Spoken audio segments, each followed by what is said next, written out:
right, guys, welcome back to the Adam Nessum Show. Today, I have a great guest with me, especially for all the pre-law students. We have Steve Schwartz, who is a longtime professional LSAT coach and the author of several LSAT guides. He's most well known for creating the popular test prep site LSAT blog and hosting the LSAT Unplugged podcast and YouTube channel.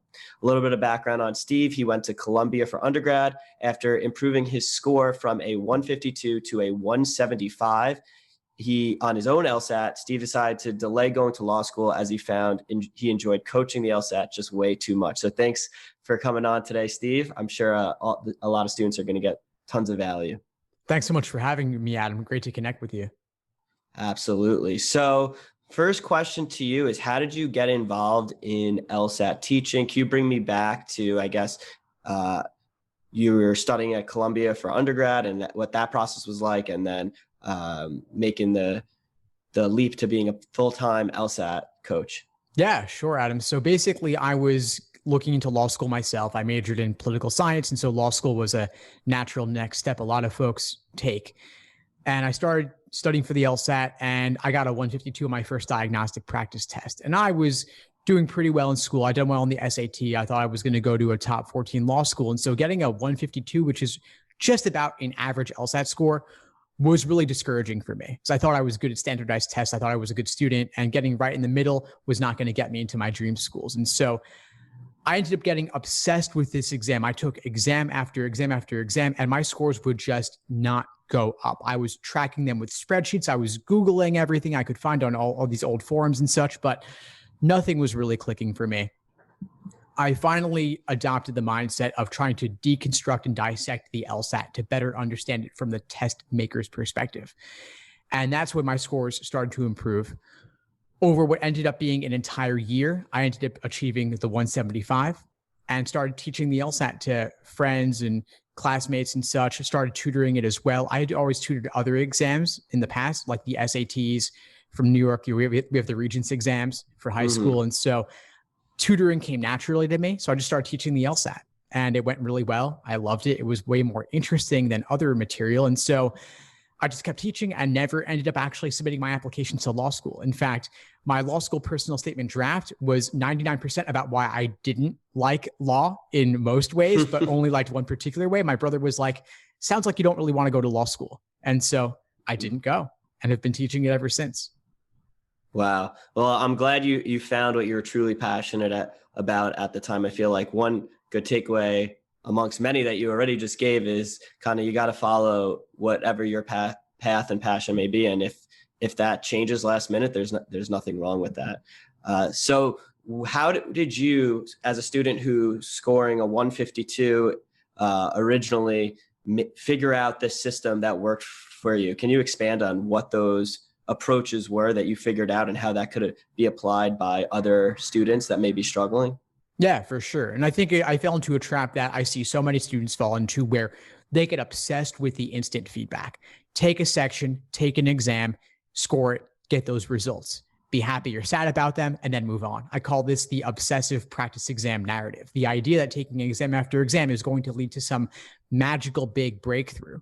And in a way, it's actually easier to just take exams, especially for the LSAT, where there are 89 numbered exams, all chronological. So a lot of folks will start with exam number 1 and just move forward from there. But that's working harder.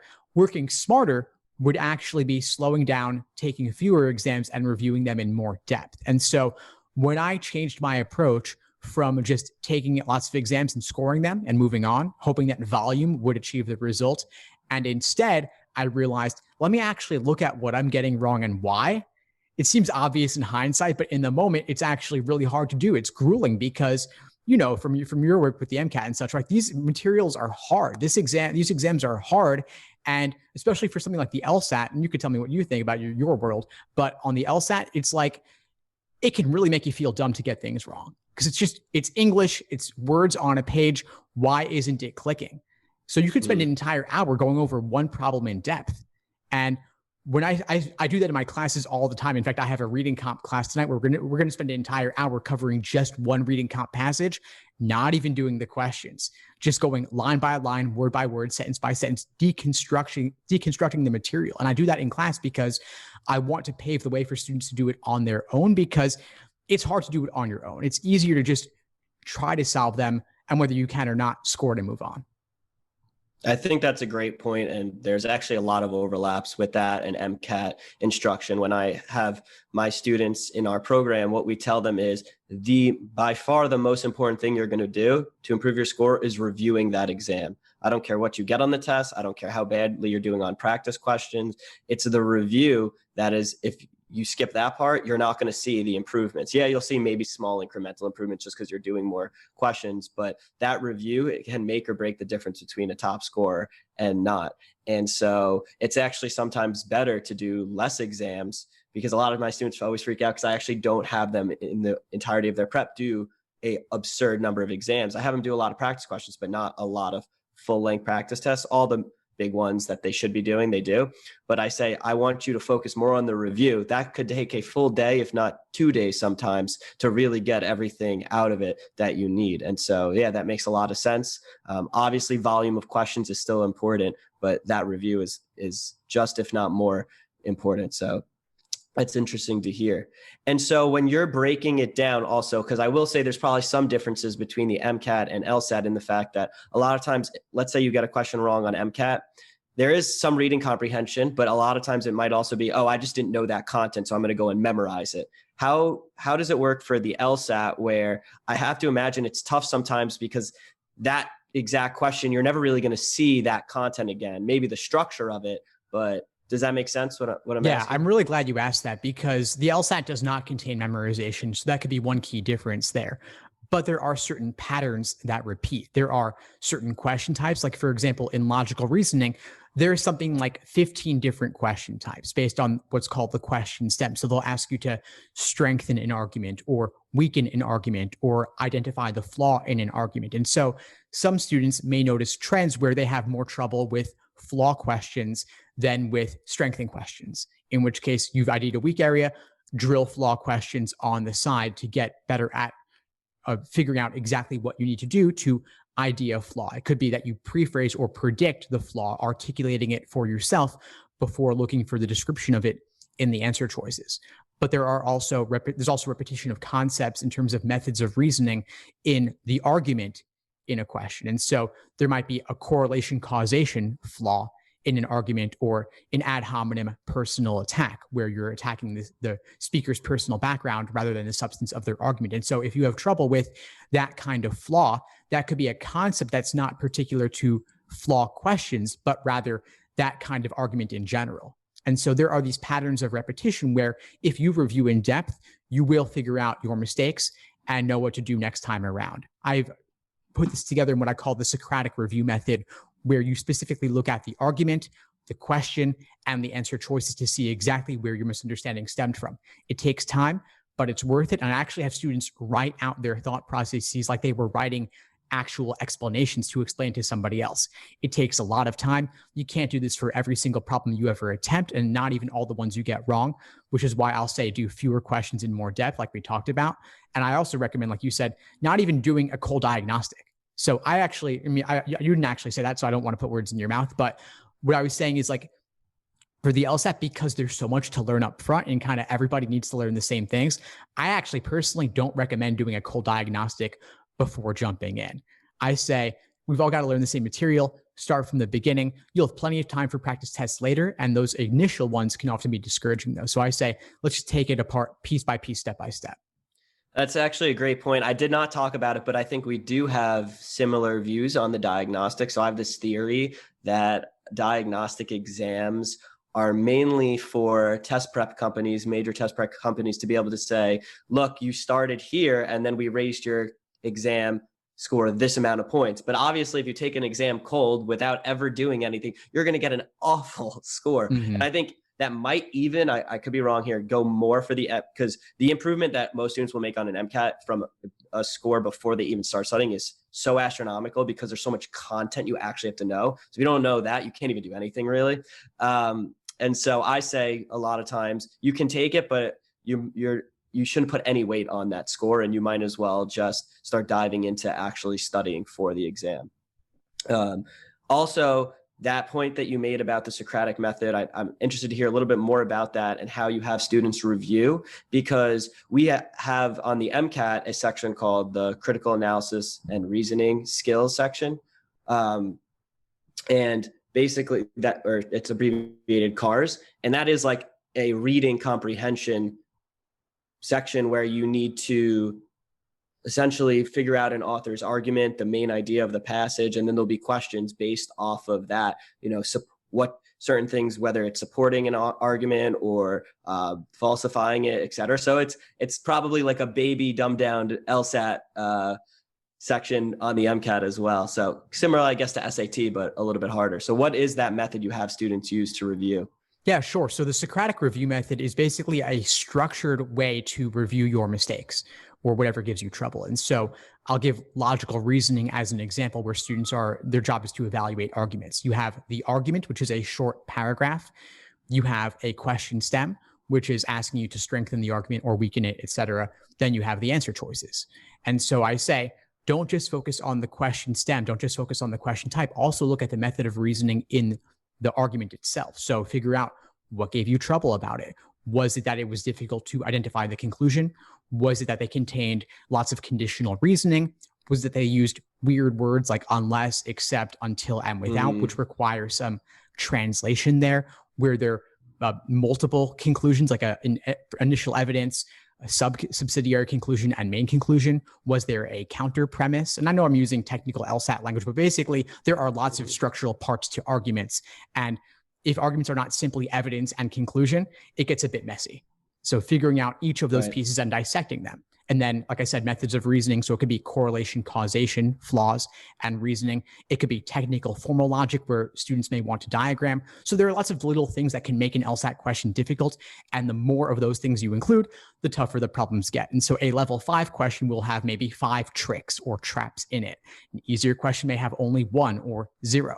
And so students are not all going to fall for the exact same tricks. So students have to figure out which tricks they are uniquely prone to falling for and focus on learning those better, reviewing those particular kinds of concepts in depth. And so if translating the word unless is difficult for you, figure that out so you can actually work on it instead of just getting questions wrong and not knowing why.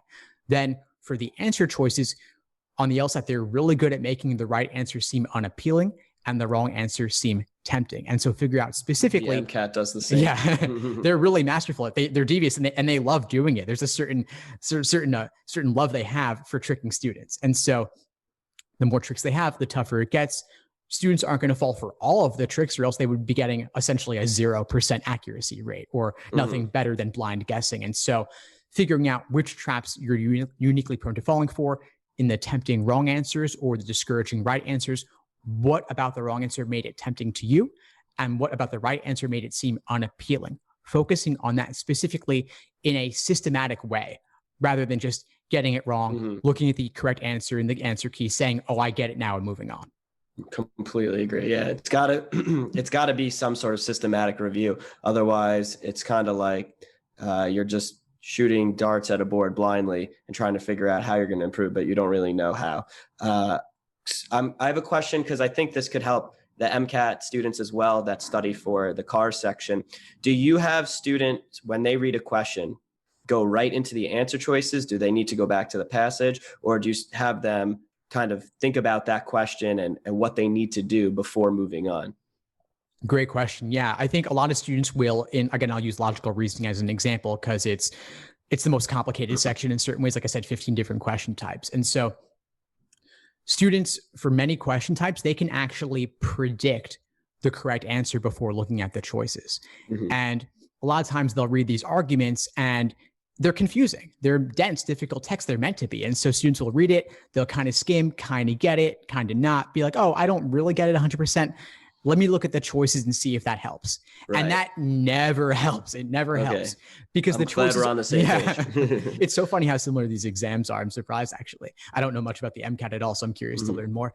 But the choices only make sense in the context of the argument. So focus on the argument.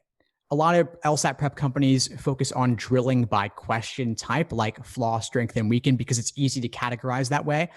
But that's only of limited usefulness. Like I said, there are also methods of reasoning that cut across a wide variety of question types. Like you can strengthen a correlation causation argument, or you can weaken it, or you can just point out, hey, that's flawed. There are lots of things you can do with that kind of argument, regardless of the question type. And so understanding the argument in depth is actually really important. So I say slow down, focus on understanding it in depth. And then, of course, given the question type, you can make a prediction in many cases. For a correlation causation argument, you can strengthen it or you can weaken it. And so we can predict different ways you might strengthen or weaken that argument by downplaying alternative potential causes or promoting alternative potential causes, and then go into the choices looking with that idea in mind. Got it. Yeah, I think that's great advice. That's basically what I tell my students to do for the cars section is I tell them if you go right into those answer choices, you're going to get more confused, not less. A lot of times you're just start now blindly looking for what sounds right, but what sounds right is not always going to be the right answer. So if you can go in with a prediction of what the right answer might look like, then you're kind of more focused in to pick up on the things that match that prediction and those that don't. And I also will say what I call the question behind the question is to rephrase what the question asks, because sometimes it's very confusing that there might be double negatives, these accept questions. So put it in your own words so it's clear in your head now what you're looking for once you go down to those answer choices. Yeah, absolutely. And they're really good in those wrong answer choices at using the exact same words and phrases as in the argument. And so those wrong answers will seem even more appealing if you don't already have your own idea in your head in your simple language versus the exam's complex dressed up language. Great. It's funny to see the similarities for sure. So in terms of students that I'm sure you work with a lot of students, some are great, maybe some aren't as driven. What are some of the commonalities that you see amongst the students that are the most successful in your programs? Yeah, that's a great question. There are definitely some key differences there. I think part of it is just getting legitimately interested in the exam, and even in some cases for the top scores, going so far as being obsessed with the exam and really looking to dissect it and think about the exam from the test maker's perspective to get into their mindset, thinking about how did they go about laying their tricks and traps for unwary test takers. What about the wrong answer made it seem appealing in the first place? Of course, there are some wrong answers that are totally out of left field. Like if you ask, who's the president of the United States? Homer Simpson is a clear wrong answer. But I could see maybe 1% of Americans saying George Washington because he was a president at some point. And so there are different levels of tempting in different ways. Or maybe saying Tony Blair, a former prime minister of a different country, technically was a chief executive, right? And so there are different ways and different routes or methods of reasoning you could go about to get to a tempting wrong answer. So thinking about how they lay those traps is actually really important. And then really owning the review process, not just passively looking up explanations or checking the answer key and saying, I get it, but actually going so far as to write out your review process or talk it out with a coach or a tutor or a study buddy, really taking the time, not just showing up to class and that's it. As you know, right, most of the work happens on the students and outside of class. You got to put in the work to get the results.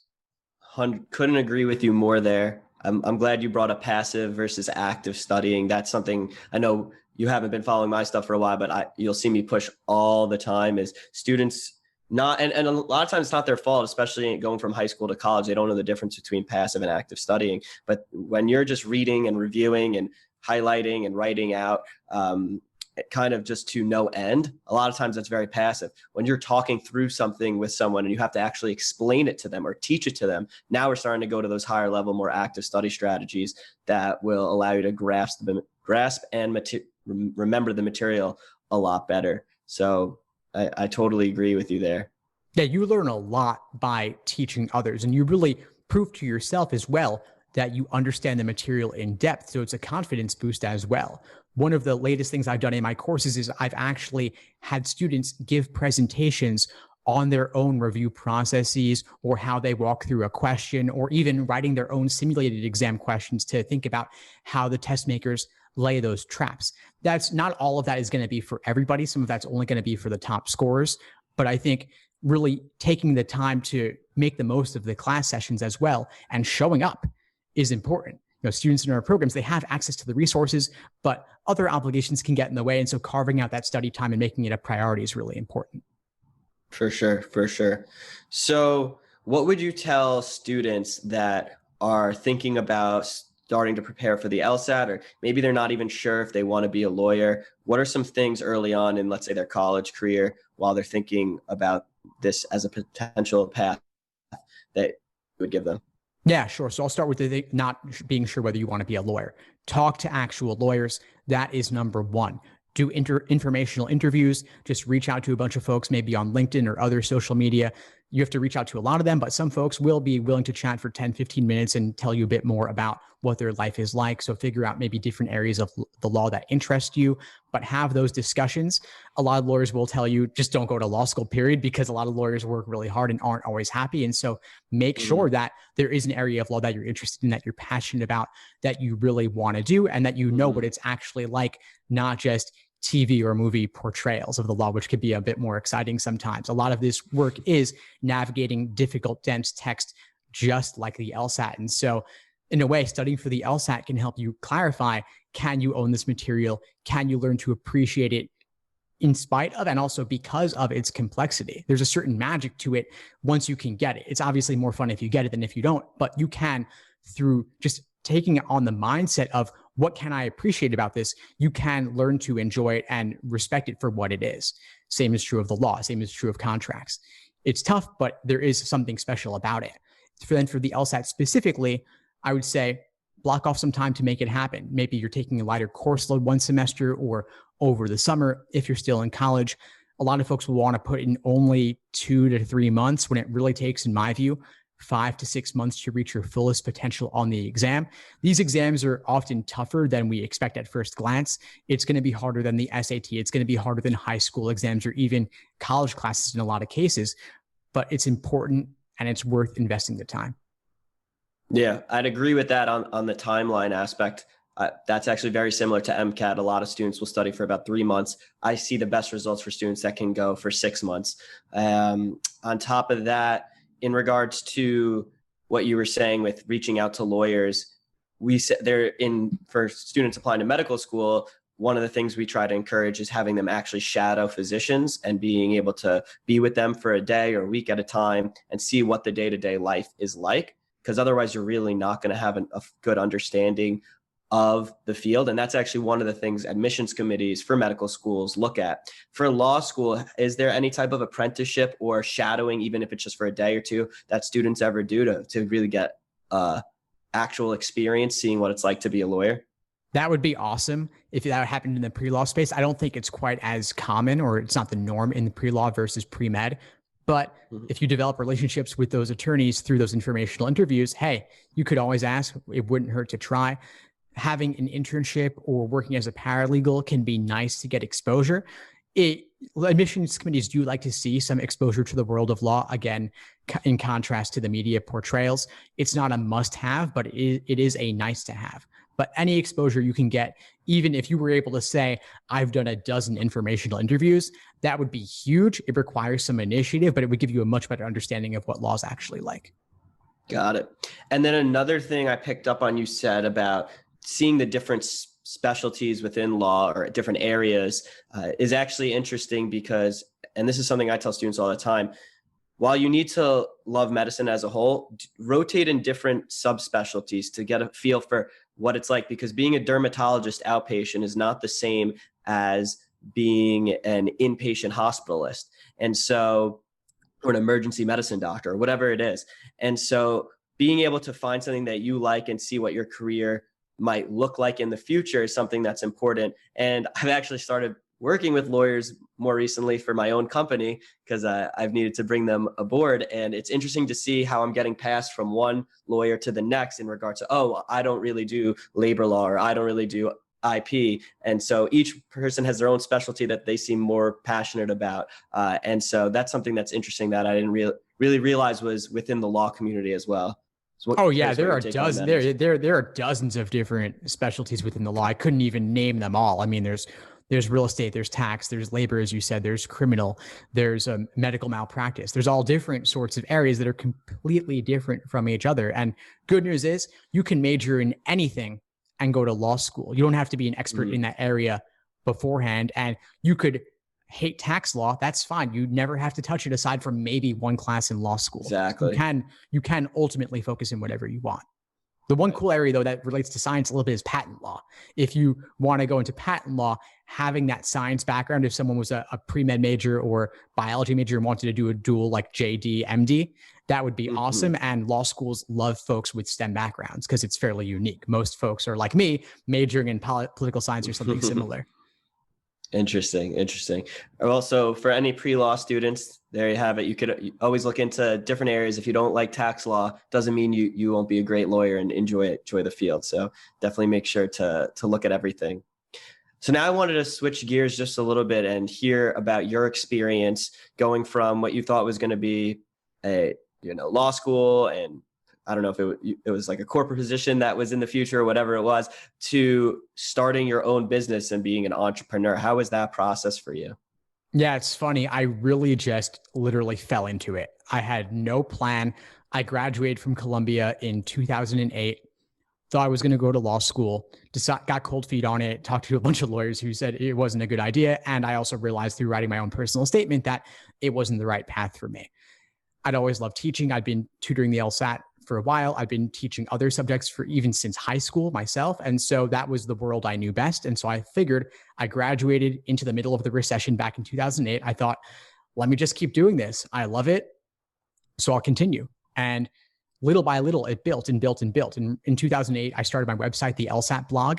And back in 2008, there was very little online about the LSAT other than some forums. And so just even posting one blog post a week, one article a week, it picked up really fast. I don't think you could do that today. Today, it's more about social like TikTok and Instagram and such and YouTube. But back then it was really just blogs. And so even getting found on blogs worked. So I kept doing it. And I found the more information I shared, the more folks found me and the more clients I got. So it worked out great. And I just continued from there without really a specific plan. Over time, I discovered how to create other resources like ebooks, guides, cheat sheets, checklists, and such. Then I created video courses, and now live online classes via Zoom is huge. And so I'm able to do that. And so the technology is kind of built over the years, and I've been able to use each medium to better serve students. And so it's worked out fantastically. That's awesome. And how have you liked being kind of running your own business and dealing with that versus the actual teaching? Because I know those are two different things. Yeah, they are two different things. I honestly love both of them because the actual teaching lets me connect with students one-on-one or in a group setting. And then for me, a lot of the business is really just putting out free material and people find me through that. There's not really a whole lot of other parts I need to do. I do have virtual assistants who help me in terms of getting the material out into the world. But for me, it's become where I really just create the resources and then they pull it in different ways. And so I'll have some folks make images on Canva for Instagram. I'll have other folks cut my videos into clips. And I've kind of taken them on over time because at first I'll say, this would be awesome if it happened. Let me do it myself. And then quickly I'll realize that after I've done one, I'm going to want to do 100, 1,000, 10,000. Can't do that all manually myself. And so I've learned to take a step back on those things and systematize them. It's been hard for me. It's been hard for me to let go and figure out writing the instructions and such. I am currently looking into the process of hiring a virtual assistant. So I know what you mean, but I think at some point delegation is necessary when you're trying to grow a business. Yeah, it certainly is. And that's really required conscious decisions on my part because the default would have been me doing it. And that just isn't going to work to achieve scale and put out the amount of material that I want and reach the number of people I want to reach. Awesome. So do you have any future goals with where your program's going to go or other endeavors that you'd like to get into or expand or anything of that nature? Or where do you see yourself over the next couple of years? That's a good question. I'm not entirely sure. I kind of just take things one day at a time. I do have plans and visions though. I mean, basically I used to do pre-COVID, I was doing 2 to 4 classes per month. Now I'm doing 2 to 4 per week. And so I think that's, people are showing up and that's been awesome. And my courses have been growing. And so I want to be able to offer more to my students in terms of more classes per week. So as a business person, I think getting more support to achieve that, like maybe having folks prepare the class materials for me so I can just show up and teach versus like edit the slides myself or prepare which questions we're going to cover in class myself or getting the recordings onto the course platform afterwards. So I would love to be able to teach a class theoretically, like maybe 5 or 6 nights a week. That would be a lot. I don't know that I always want to do that every single week, but it would be nice to have the system in place where I could do that if I wanted to, or maybe bring on other folks. Like I've done a lot of webinars with admissions counselors. So having a system to bring more of them into my world. I've also been doing more with my own admission stuff in terms of personal statement workshops and such. And so maybe bringing that in more into the course and providing more support on that side of things. Love it. Well, I look forward to seeing it grow. Any last piece of advice for students out there, whether they're pre-law or just students in general, trying to figure out their career path? Yeah, sure. I would say in general, like we talked about diagnostics earlier, cold diagnostics can be discouraging. Do not let your score define you, whether it's the LSAT score, MCAT score, or anything else. You can improve significantly from that. And while these test scores are pretty important in admissions, they are not the only factor. There are many other parts of the application as well. And you can be a fantastically successful attorney or doctor or anything else, regardless of what your test scores tell. Love it. Love it. Well, thank you so much for coming on, Steve. Where can the listeners find you? So folks can find me at LSAT Unplugged on Instagram and TikTok. I've also got the LSAT Unplugged YouTube channel and podcast along with the LSAT blog. All right. There you have it, folks. Go check them out when you get a chance. Thanks for tuning into the show. Please subscribe if you haven't done so already to be notified of new episodes as I release them. And feel free to reach out if you need anything at all as you move forward with your prep. I'm happy to help however I can. In the meantime, I wish you all the best and take care.